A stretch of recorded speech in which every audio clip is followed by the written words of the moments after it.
Gangamma present ಇವಾಗ ಈ ವಿಡಿಯೋದಲ್ಲಿ ಏನಪ್ಪ ಅಂದರೆ ದಾವಣಗೆರೆ ಟು ಬೆಂಗಳೂರು ಹೋಗ್ತಾ ಇದ್ದೀನಿ ಬೇಬಿನ ಕರ್ಕೊಂಡು. ಬೇಬಿ ಸರಿಸದಾಗಿಂದ ಲಾಂಗ್ ಜರ್ನಿ ಎಲ್ಲೂ ಹೋಗೇ ಇಲ್ಲ. ಇರೋದು ಒಂದಮೇಲೆ ಇಲ್ಲೇ ಸಣ್ಣ ಪುಟ್ಟ ಊರಿಗೆ ಹೋಗಿದ್ದಷ್ಟೇ. ಸೊ ಬೆಂಗಳೂರಿಗೆ ಹೋಗೋಣ ಅಂತ ಹೋಗ್ತಾ ಇದ್ದೀನಿ. ಗಂಗಮ್ಮನ ಬಿಟ್ಟು ಗಂಗಮ್ಮನ ಒಬ್ಬಳನ್ನೇ ಬಿಟ್ಟು ಕ್ಯಾಂಟೀನ್ ನಾನು. ಅಮ್ಮಗಿನ್ನೂ ಹುಷಾರಾಗಿಲ್ಲ, ಬಟ್ ಆಲ್ಮೋಸ್ಟ್ ಎಲ್ಲ ಹುಷಾರಾಗೈತೆ. ಅಡುಗೆ ಎಲ್ಲ ಮಾಡಿಟ್ಟು ಇವತ್ತೊಂದು ರಾತ್ರಿ ಊಟ ಮಾಡ್ಕೊಂಡ್ರೆ ಅರ್ಲಿ ಮಾರ್ನಿಂಗ್ ಎಷ್ಟೊತ್ತಿರ ಮತ್ತೆ ರಿಟರ್ನ್ ಬರೋದು ದಾವಣಗೆರೆಗೆ. ಹಾಂ ಸಾಕು ಗಂಗಮ್ಮ ನಿಮ್ಮ ಅಜ್ಜಿ. ನಮ್ಮ ಅಮ್ಮ ನನಗೆ ನಿವಾರಿಸ್ತೈತಿ. ಸೊ ಭಾಳ ದಿವಸ ಆಮೇಲೆ ರೈಡಿಂಗ್ ಜಾಕೆಟನ್ನು ಹಾಕ್ಕೊಂಡು ಹೋಗ್ತಾ ಇದ್ದೀನಿ ಬೆಂಗಳೂರಿಗೆ. ಸೊ ಬನ್ನಿ ಹೋಗೋಣ. ಈ ವಿಡಿಯೋದಲ್ಲಿ ಏನಪ್ಪ ಅಂದರೆ ನಿಮಗೆ ನಮ್ಮ R15ಗೆ ಫುಲ್ ಟ್ಯಾಂಕ್ ಮಾಡಿಸ್ತೀನಿ. ನೋಡೋಣ ಎಷ್ಟು ಮೈಲೇಜ್ ಕೊಡ್ಬೋದು ಅಂತ ಆದರೆ ಹೇಳ್ತೀನಿ ವಿಡಿಯೋದಲ್ಲಿ. ಆಮೇಲೆ ಇನ್ನೊಂದು ಸಿಂಪಲ್ ಆಮೇಲೆ ಇನ್ನೊಂದು ಸಿಂಪಲ್ ಏನಪ್ಪ ಅಂದರೆ ನಾನಿವಾಗ ಬೆಂಗಳೂರು ಯಾಕಪ್ಪ ಹೋಗ್ತಾ ಇರೋದು ಅಂದರೆ ನಮ್ಮ ಫ್ರೆಂಡ್ ಮದುವೆ ಇದೆ. ಸೊ ಹಾಗೆ ಹೋಗ್ತಾ ಇದ್ದೀನಿ. ಸೊ ಬನ್ನಿ ಹೋಗ್ತಾ ಮಾತಾಡ್ತೀನಿ. ಅಮ್ಮ ಹೋಗ್ಬರ್ತೀನಿ, ಆರಾಮಾಗಿರೋ ಉಣ್ಕೊಂಡು ತಿನ್ಕೊಂಡು ಆರಾಮಾಗಿರೋ ಬಲ್ಲ. ಬಾಯ್ ಹಂಗಮ್ಮ, ಬಾಯ್ ಬಾಯ್, ಬರ್ತೀನಿ. ಹಾಂ, ಅಮ್ಮಗೆ ಹುಷಾರಾಗಿದೆ ಇವಾಗ. ಸಣ್ಣ ಪುಟ್ಟ ಎಲ್ಲ ಮಾಡ್ಕೊಳುತ್ತೆ, ಕುಕ್ಕರಲ್ಲಿ ಅನ್ನ ಮಾಡ್ಕೊಳುತ್ತೆ, ಊಟನೂ ಮಾಡ್ತಾಯಿದೆ ಇವಾಗ. 2 ದಿವಸದಿಂದ ಊಟ ಮಾಡ್ತಾಯಿದೆ ಇವಾಗ. ಸೊ ಹಾಗಾಗಿ ಪ್ರೆಸೆಂಟ್ ಇವಾಗ ಮದುವೆ ಹೋಗ್ತಾಯಿದ್ದೀನಿ. ಏನು ಬ್ರೋ ಅಮ್ಮನ್ನ ಈ ಪರಿಸ್ಥಿತಿಯಲ್ಲಿ ಬಿಟ್ಟು ಮದುವೆ ಹೋಗ್ತಾಯಿದ್ದೀರಾ ಅಂತ ಮನ್ಸಲ್ಲಿ ಬರ್ಬೋದು. ಸೊ ಅಮ್ಮ ಇವಾಗ ಆಲ್ಮೋಸ್ಟ್ ಹುಷಾರಾಗಿದ್ದಾರೆ, ಊಟ ಎಲ್ಲ ಮಾಡ್ತಾರಲ್ಲ. ಸೊ ಹಾಗಾಗಿ ಇದನ್ನು ಬಿಡೋಕ್ಕೆ ಬರೋಲ್ಲ ಮದುವೆಗೆ. ಸೊ ನನ್ನ ಫ್ರೆಂಡ್ ಅನ್ನೋದಕ್ಕಿಂತ ಫ್ಯಾಮಿಲಿ ಅಂತ ಹೇಳ್ಬೋದು. ಫ್ಯಾಮಿಲಿ ಮದುವೆ ಹೋಗ್ತಾಯಿದ್ದೀನಿ ಅಂತ ಹೇಳ್ಬೋದು. ಯಾಕಂದರೆ ಈ ಫ್ಯಾಮಿಲಿ ನಾವು ಹೋಗ್ತಾ ಇದ್ದೀನಲ್ಲ, ನಾವು ಹೋಗ್ತಾ ಇರೋದು ಡಾಕ್ಟ್ರು, ಆಯುರ್ವೇದಿಕ್ ಡಾಕ್ಟ್ರು ಅವ್ರ ಅಪ್ಪಾಜಿ ಅವರಲ್ಲ, ಶರ್ಮಾ ಫ್ಯಾಮಿಲಿ. ಸೊ ಫ್ರೆಂಡ್ ಅನ್ನೋಕ್ಕಿಂತ ಫ್ಯಾಮಿಲಿ, ಯಾಕಂದರೆ ಅಷ್ಟು ಇದಿದೆ ಅವ್ರ ಫ್ಯಾಮಿಲಿದು. ನಮಗೆ ಅಷ್ಟು ಇದನ್ನು ಮಾಡಿದ್ದಾರೆ ಸಣ್ಣರಿದ್ದಾಗಿಂದ. ಇಡ್ಲಿ ಆಗಿರ್ಬೋದು, ಏನೇ ಒಂದು ಆಗಿರ್ಬೋದು. ಇವಾಗ ಹೋಗ್ತಾ ಇದ್ದೇನಲ್ಲ ಬಾಬು ಮದುವೆ, ಅವನ ಹೆಸರು ಸೌರಭ್ ಅಂತೇಳಿ, ಎಲ್ಲರೂ ಕರೆಯೋದು ಬಾಬು ಅಂತ ಕರಿತೀವಿ. ಸೊ ಬಾಬು ಮದುವೆ ಹೋಗ್ತಿರೋದು. ಅವ್ರ ಅಜ್ಜಿ ಇತ್ತು, ದೇವರು ಅಷ್ಟು ಒಳ್ಳೆ ಅಜ್ಜಿ. ಅಷ್ಟೇ, ಮುಂದೆ ಏನು ಹೇಳೋಕ್ಕಾಗಲ್ಲ. ದೇವ್ರು ಅಂದಮೇಲೆ ಇನ್ನು ಬೇರೆ ಪದಗಳಿಲ್ಲ. ದೇವ್ರಿಗಿಂತ ಒಂದು ಕೈ ಮೇಲೆ ಅನ್ಬೋದು. ದೇವ್ರಿಗೆ ನಾವು ಒಂದೊಂದು ಕೊಡ್ತಾನೆ, ಒಂದೊಂದು ಬಿಡ್ತಾನೆ. ಬಟ್ ಅಜ್ಜಿ ಹಂಗಲ್ಲ, ಕೊಡೋದೊಂದೇ ಗೊತ್ತು ನಮ್ಮ ಅಜ್ಜಿಗೆ ಕೊಡೋದೊಂದೇ ಗೊತ್ತು. ಬಟ್ ಇವಾಗ ಅಜ್ಜಿ ಇಲ್ಲ. ಹತ್ತತ್ರ ಒಂದು ವರ್ಷ ಆಯ್ತು ಅನಿಸುತ್ತೆ ಅಜ್ಜಿ ತಿರ್ಕೊಂಡು. ಸೊ ಕಲ್ಕತ್ತಾದಲ್ಲಿ ತಿರ್ಕೊಂಡ್ರು, ಹಂಗೆ ಹೋಗೋಕ್ಕಾಗಲಿಲ್ಲ. ಅದೊಂದು ಭಾಳ ಬೇಜಾರಿದೆ. ಪ್ರೆಸೆಂಟ್ ಇವಾಗ ಈ ವಿಡಿಯೋದಲ್ಲಿ ನಿಮಗೆ ಗಾಡಿ ಮೈಲೇಜು ಅದನ್ನ ತೋರ್ಸೋ ಟ್ರೈ ಮಾಡ್ತೀನಿ. ಹಾಂ, ಸ್ಲೋನೇ ಹಾಕ್ರಿ.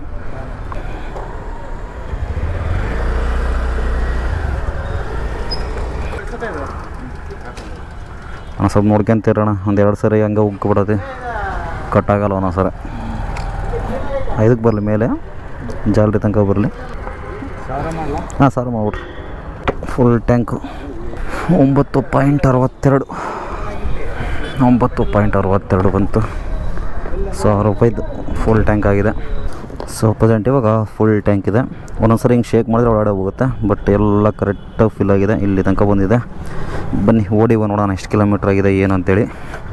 ಹಾಗೆ ಸಿಂಪಲಾಗಿ ಮೈಲೇಜ್ ಚೆಕ್ ಮಾಡೋಣ. ಭಾಳ ದಿನ ಆಯ್ತಲ್ಲ ಚೆಕ್ ಮಾಡಿಲ್ಲ. ಸೊ ಹಂಗಾಗಿ 44,133 ಇದೆ. ಓಡಿವು 44133 ಇದೆ. 0 ಮಾಡೋಣ, ಟ್ರಿಪ್ 2 0 ಮಾಡೋಣ. ಪ್ರೆಸೆಂಟ್ ಇವಾಗ ಪೆಟ್ರೋಲ್ ಹಾಕ್ಸ್ಕೊಂಡು ಬಂದು NH4 ನಿಂತ್ಕೊಂಡಿದ್ದೀನಿ. ಇದು ನಮ್ಮ ಮನೆ ಹತ್ರ ಇರೋದೆ, ಸ್ವಲ್ಪ ಮುಂದೆ ನಮ್ಮ ಮನೆ ಬರುತ್ತೆ. ವಿಡಿಯೋದಲ್ಲಿ ಏನಪ್ಪ ಅಂದರೆ ನಿಮಗೆ ನಮ್ಮ ಫ್ರೆಂಡ್ ಮದುವೆ ಆದರೆ ಅವ್ನು ನೋಡ್ತೀನಿ, ಅವ್ನು ಏನಾದರೂ ಪರವಾಗಿಲ್ಲ ಬರೋ ತೋರಿಸು ಅಂದರೆ ತೋರಿಸ್ತೀನಿ, ಇಲ್ಲ ಅಂದರೆ ಸ್ವಲ್ಪ ಬ್ಲರ್ ಮಾಡಿ ತೋರಿಸ್ತೀನಿ. ಅದನ್ನು ಬಿಟ್ಟರೆ ಆದರೆ ಇದೊಂದು ಮೈಲೇಜು ಸಣ್ಣದಾಗಿ ಒಂದು ಅಪ್ಡೇಟ್ ಕೊಡೋ ಪ್ರಯತ್ನ ಮಾಡ್ತೀನಿ. ವಿಡಿಯೋನ ಎಂಡ್ ತನಕ ನೋಡ್ತಾ ಇರಿ. ಬೆಂಗಳೂರಿಗೆ ಭಾಳ ದಿನ ಆಯ್ತು ಹೋಗಿದ್ದಿಲ್ಲ. ಬೇಬಿನ ಕರ್ಕೊಂಡು ಭಾಳ ದಿವಸ ಆಯ್ತು ಹೋಗಿ. ಹತ್ತತ್ರ ಒಂದು 2 ವರ್ಷ ಆಯಿತು. ಇವಾಗ ಹೋಗ್ತಾ ಇದ್ದೀನಿ. ಗಾಡಿ ರೆಡಿಯಾಗಿ ಬಂದಮೇಲೆ ಹೋಗಿದ್ದಿಲ್ಲ. ಪ್ರಯಾರಾಜ್ ಹೋದ್ಮೇಲೆ ಗಾಡಿ ಎಲ್ಲ ಸರಿ ಮಾಡಿಸಿದ್ನಲ್ಲ, ಅದಾದಮೇಲೆ ಹೋಗಿದ್ದಿಲ್ಲ. ಅದಾದಮೇಲೆ ಮೈಲೇಜ್ ಸಹ ಚೆಕ್ ಮಾಡಿದ್ದಿಲ್ಲ. ಸೊ ಹಾಗಾಗಿ ಫುಲ್ ಟ್ಯಾಂಕ್ ಮಾಡಿಸಿದ್ದೀನಿ. ನೋಡೋಣ ಎಷ್ಟಕ್ಕೆ ಏನು ಎತ್ತ ಅಂತೇಳಿ ನೋಡೋಣ. ಸೊ ಬನ್ನಿ ಹೋಗೋಣ. ಪ್ರೆಸೆಂಟ್ ಇವಾಗ ಎಷ್ಟಪ್ಪ ಟೈಮು ಅಂದರೆ 2:21 ಆಗಿದೆ. ಮಠ ಮಧ್ಯಾಹ್ನ ನನ್ನ ಪ್ರಯಾಣನ ಸ್ಟಾರ್ಟ್ ಮಾಡಿದ್ದೀನಿ. ಬನ್ನಿ ಜೊತೆಗಿರಿ, ವಿಡಿಯೋನ ಎಂಡ್ ತನಕ ನೋಡ್ತಾ ಇರಿ. ಏನಾದರೂ ಇಂಪಾರ್ಟೆಂಟ್ ಇದ್ದರೆ ತೋರಿಸೋ ಪ್ರಯತ್ನ ಮಾಡ್ತೀನಿ, ಇಲ್ಲ ಅಂದರೆ ಡೈರೆಕ್ಟ್ ಬೆಂಗಳೂರಿಗೆ ಹೋಗಿ ಮದುವೆಯಲ್ಲಿ ಸಿಕ್ಬಿಡ್ತೀನಿ. ನೋಡೋಣ ಏನೇನು ತೋರ್ಸೋಕ್ಕಾಗುತ್ತೆ ತೋರಿಸ್ತೀನಿ. ಕಮಾನ್, ಲೆಟ್ಸ್ ಗೋ. ಆಮೇಲೆ ಇನ್ನೊಂದು ಹೆಂಗೆ ಗೊತ್ತಾ, ಭಾಳ ದಿನ ಆದಮೇಲೆ ಮೋಟೋಲಾಗ್ ಮಾಡ್ತಿರೋದು. ನೀವು ನಂಬಲ್ಲ, ಹತ್ತತ್ರ ಇಲ್ಲಿಗೆ ಲಾಸ್ಟ್ ವಿಡಿಯೋದಲ್ಲಿ ನೋಡಿರ್ತಿರೋ ಗೊತ್ತಿಲ್ಲ ಅವರು ಯಾವ ವಿಡಿಯೋಗಳನ್ನ ಯಾವಾಗ ಆಗ್ತಿದ್ದೀನಿ ನನಗೇ ಗೊತ್ತಾಗ್ತಾ ಇಲ್ಲ. ಯಾಕಂದರೆ ವಿಡಿಯೋಗಳು ಭಾಳ ಇದ್ದಾವೆ, ಬಟ್ ಎಡಿಟ್ ಮಾಡೋಕ್ಕಾಗ್ತಿಲ್ಲ. ಹೋಟ್ಲು ಚಿಂತೆ, ಅಮ್ಮಗಿದಾಗಿತ್ತಲ್ಲ, ಹಂಗಾಗಿ ಏನು ಮಾಡ್ತಾಯಿದ್ದೀನಿ ಅಂತ ಗೊತ್ತಿಲ್ಲ. ಈ ವಿಡಿಯೋನ ಯಾವಾಗ ಮಾಡ್ತಾಯಿದ್ದೀನಿ ಅಂದರೆ ನೀವು ನಂಬಲ್ಲ, ನವಂಬರು 21ನೇ ತಾರೀಕು ಹೊತ್ತು ಶನಿವಾರ ಮಾಡ್ತಾಯಿದ್ದೀನಿ. ಬಟ್ ಈ ವಿಡಿಯೋನ ನೀವು ಡಿಸೆಂಬರಿಗೆ ನೋಡ್ತಿರೋ, ಜನವರಿಗೆ ನೋಡ್ತಿರೋ, ಫೆಬ್ರವರಿಗೆ ನೋಡ್ತಿರೋ ಗೊತ್ತಿಲ್ಲ. ಒಟ್ಟಿನಲ್ಲಿ ಅಪ್ಲೋಡ್ ಮಾಡ್ತೀನಿ. ಯಾಕಂದರೆ ಹೋಟೆಲ್ದು ಸ್ವಲ್ಪ ಟೆನ್ಷನ್ ಇದೆ ಅಲ್ಲ. ಸೊ ಅದೆಲ್ಲ ಬಗೆಹರಿಸ್ಕೊಂಡು ಆಮೇಲೆ ಅಪ್ಲೋಡ್ ಮಾಡೋಣ ಅಂತೇಳಿ. ಇಲ್ಲಿಂದ ನಮ್ಮ ಬೆಂಗಳೂರು 257-260 ಕಿಲೋಮೀಟರ್ ಇದೆ.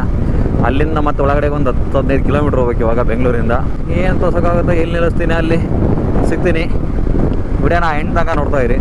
ಜೊತೆಗಿರಿ. ಹಾಗೆ ಎಲ್ಲ ಕನ್ನಡ ಯೂಟ್ಯೂಬರ್ಸ್, ಎಲ್ಲ ಕನ್ನಡ ಕಂಟೆಂಟ್ ಕ್ರಿಯೇಟರ್ಸ್ಗೆ ನಿಮ್ಗೆ ಸಪೋರ್ಟ್ ಇರಲಿ. ನಾನು ಲಾಸ್ಟ್ ಟೈಮ್ ಬೆಂಗಳೂರು ಹೋದಾಗ ಚೆಕ್ ಮಾಡಿದ್ದೆ ಮೈಲೇಜ್ನ. ದಾವಣಗೆರೆಯಲ್ಲಿ ಫುಲ್ ಟ್ಯಾಂಕ್ ಮಾಡಿಸಿದಾಗ ದಾವಣಗೆರೆ ಟು ಬೆಂಗಳೂರು ಹೋಗಿ ಬೆಂಗಳೂರಿಂದ ರಿಟರ್ನು ದುರ್ಗ ಹತ್ರ ಬಂದಿತ್ತು. ದುರ್ಗ ಹತ್ರ ಬಂದು ಖಾಲಿಯಾಗಿತ್ತು.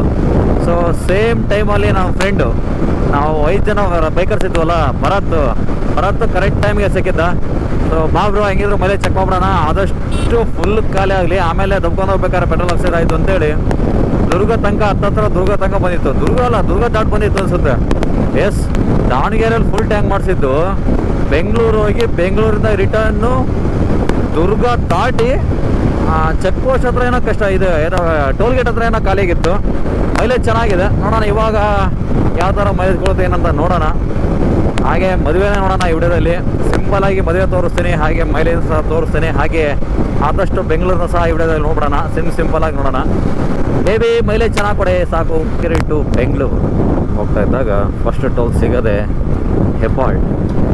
ಇದ್ಬಿಟ್ರೆ ಟೋಲು ಗೀಲು ಆಳ ಮೂಳ ಅನ್ನಂಗಿಲ್ಲ, ಆರಾಮಾಗಿ ನುಗ್ತಾ ಇರ್ಬೋದು. ಅದೊಂದು ಖುಷಿ ಆಗುತ್ತೆ. ಸೊ ಒನ್ ವೇಲ್ ರಿಟರ್ನ್ ಹೋಗ್ತಾ ಇದ್ದೀನಿ. ರೀಸನ್ ಏನಪ್ಪ ಅಂದರೆ ನೋಡಿರಿ, ಯಾರೋ ಪುಟ್ಟಿ ಬೆಳೆಸ್ಕೊಂಡು ಹೋಗಿದ್ದಾರೆ, ಹಂಗೆ ಬಿಟ್ಟು ಹೋಗಿದ್ದಾರೆ ಸುಮ್ಮನೆ. ಸ್ವಲ್ಪ ಕಾಮನ್ ಸೆನ್ಸ್ ಅನ್ನೋದಿಲ್ಲ. ಹೈವೇ ಇದು, ಯಾರಾದರೂ ಓವರ್ಟೇಕ್ ಮಾಡ್ಕೊಂಬಂದರೆ ಏನು ಕತೆ ಅಂತ.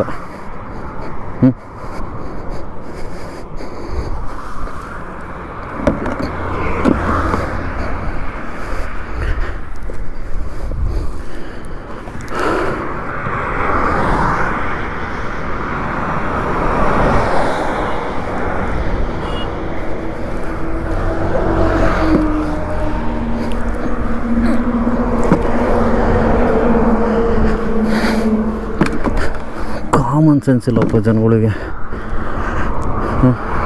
ಆಮೇಲೆ ಈ ಥರ ನೀರಿನ ಬಾಟ್ಲು ಅಪ್ಪಿ ಯಾರೋ ಬೈಕ್ನವ್ರಿಗೆ ಅಡ್ಡ ಸಿಕ್ಬಿಟ್ರೆ ಪಕ್ಕಾ ಕ್ರ್ಯಾಶು. ಇನ್ನೊಂದು ಹೇಳ, ಇದು ಓಪನ್ ಆಗಿದೆ, ಇದ್ರ ಮೇಲೆ ಏನಾದ್ರು ಬೈಕ್ ಹಚ್ಚಿದ್ರೆ ಅಪ್ಪಚ್ಚೆ ಆಗುತ್ತೆ, ಆರಾಮ ಹೋಗ್ಬಿಡ್ತೀವಿ.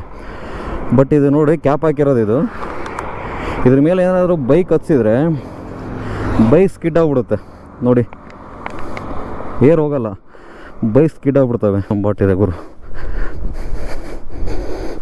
ಇಷ್ಟು ಡೇಂಜರ್ ಇದು. ಆ ಕಡೆ ಹೋಗ್ತಿದ್ದೀನಿ, ಮತ್ತು ಅದಕ್ಕೊಂದು ಕಮೆಂಟ್ ಹಾಕಕ್ಕೆ ಹೋಗ್ಬಿಡ್ರಿ.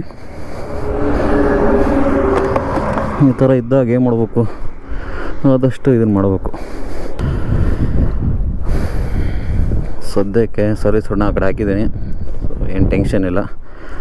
ಬನ್ನಿ ಹೋಗೋಣ. ಇಲ್ಲಿದ್ದಿದ್ರೆ ಭಾಳ ಡೇಂಜರ್ ಇತ್ತು ಅದು. ನಾ ಬಂದಲ್ಲ ಸಡನ್ನಾಗಿ ಏನಪ್ಪ ಅಂದ್ಕೊಂಬಿಟ್ಟೆ. ಯಾರಾದರೂ ಓವರ್ಟೇಕ್ ಮಾಡ್ಕೊಂಡು ಸ್ಪೀಡಾಗಿ ಬಂದಿದ್ರೆ ಏನು ಗತಿ ಗುರು. ಹೈವೇ ಅಂತಲ್ಲ, ಈ ಥರ ರೋಡಲ್ಲಿ ಸಣ್ಣ ಪುಟ್ಟ ಏನಾದರೂ ಇದ್ದಾಗ ಸೊ ಏನು ಬಿಡು ಅಂತೇಳಿ ತಿರ್ಸ್ಕೊಂಡು ಹೋಗಕ್ಕೆ ಹೋಗ್ಬೇಡಿ. ಬಿಡು ನಾವು ಸೇಫಾಗಿ ಹೋದ್ವಲ್ಲ ಅಂತೇಳಿ ಸುಮ್ಮನೆ ಹೋಗಕ್ಕೆ ಹೋಗ್ಬೇಡಿ. ಆದಷ್ಟು ನಿಮಗೆ ಕಣ್ಣಿಗೆ ಕಾಣ್ತಾ ತೆಗೆದು ಹಾಕ್ಕೊಂಡು ಹೋಗ್ರಿ. ಸೊ ಈ ಥರ ನಾವು ಭಾಳ ಕೆಲಸಗಳು ಮಾಡ್ತಾಯಿರ್ತೀವಿ, ಬಟ್ ಕ್ಯಾಮ್ರಾ ಹಾಕೊಂಡಾಗಿದ್ದಾಗ ಅಷ್ಟೇ ರೆಕಾರ್ಡ್ ಮಾಡಿ ನಿಮಗೆ ತೋರಿಸ್ತೀವಿ, ಅವೇರ್ನೆಸ್ ಮೂಡ್ಸೋಕ್ಕಷ್ಟೇ. ಅದನ್ನು ಬಿಟ್ಟರೆ ಇನ್ನೇನಿಲ್ಲ. ನಾನು ಮಾಡಿದೆ ಅಂತ ನಾವು ತೋರ್ಸ್ಕೊಳಕ್ಕೆ ವೀಡಿಯೋ ಮಾಡಲ್ಲ ನಾವು. ನಾನು ಅಂತಲ್ಲ, ಯಾವುದೇ ಬೈಕರ್ಸ್ ಆಗಿರಲಿ, ಯಾರೇ ಆಗಿರಲಿ, ಸೋಷಿಯಲ್ ಮೀಡ್ಯಾದಲ್ಲಿ ಒಂದು ಅವೇರ್ನೆಸ್ ವೀಡಿಯೋ ಮಾಡಿ ಹಾಕಿದ್ರು ಅಂದರೆ ತೋರಿಕೆಗೋಸ್ಕರ ಹಾಕಲ್ಲ, ಅವೇರ್ನೆಸ್ಗೋಸ್ಕರ ಹಾಕ್ತಾರೆ. ಇದನ್ನು ನೋಡಿ 4 ಜನ ಆ ಕೆಲಸ ಮಾಡಲಿ ಅಂತ, ಅವೇರ್ನೆಸ್ ಒಂದು ಒಳ್ಳೆ ಕೆಲಸ ಮಾಡಲಿ ಅಂತೇಳಿ ಅಷ್ಟೇ ಮಾಡೋದು. ಅದನ್ನು ಬಿಟ್ಟರೆ ಇನ್ಯಾರು ತೋರಿಕೆ ಮಾಡಲ್ಲ.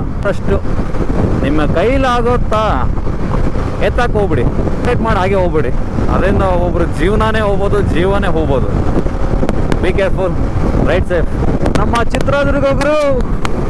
ಚಿತ್ರದುರ್ಗನ ಕ್ರಾಸ್ ಮಾಡ್ಕೊಂಡು ಇವಾಗ ಹೋಗ್ತಾ ಇದ್ದೀವಿ.